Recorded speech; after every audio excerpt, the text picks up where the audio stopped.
today? I'm good. All right. Detective Megan Aguilar, MeghanAguilar.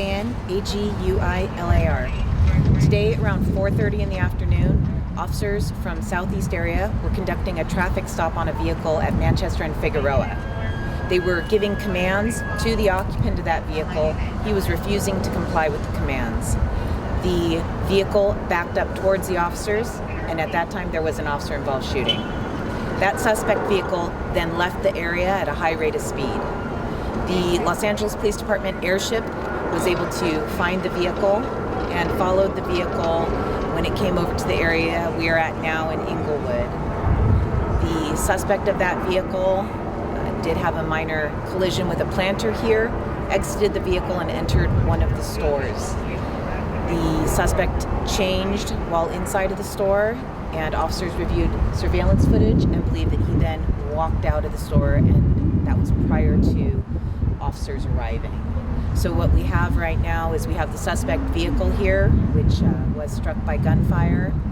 The officers that were at the scene originally, none of them were harmed, fortunately. But we do have a crime scene here, and we have a crime scene, of course, over at Manchester and Figueroa.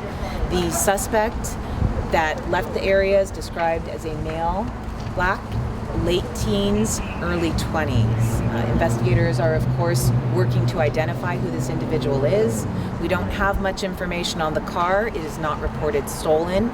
So detectives are, of course, going between the two scenes, trying to gather more evidence and information about that car. Detective, how was he able to change his clothes and leave undetected?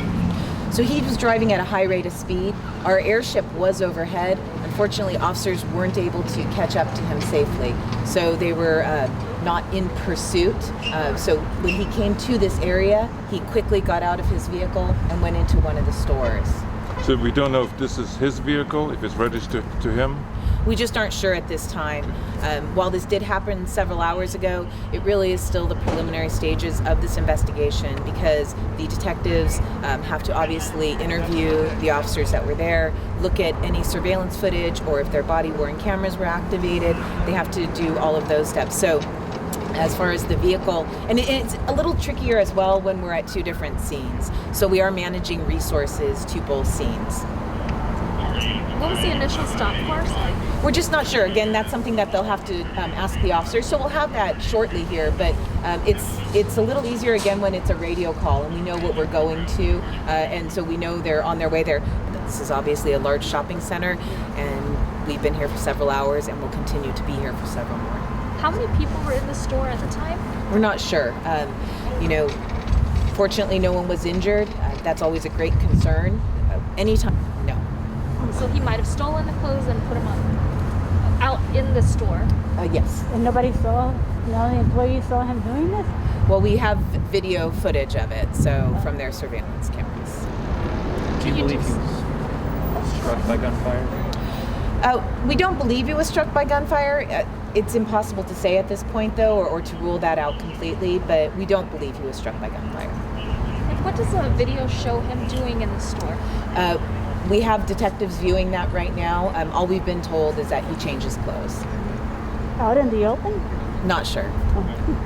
And so, what caused the shooting? Was he tried to run the officers over? Well, we'll have to again look at the footage and ask the officers exactly what happened out there. And it was 4:30 in the afternoon at a busy intersection. So I believe there have been some pretty good witnesses that have already been identified. So what the officers felt that vehicle was doing coming backwards towards them, they'll have to articulate, and we'll have to put all of that together to determine what exactly led to the moment that officer chose to use lethal force.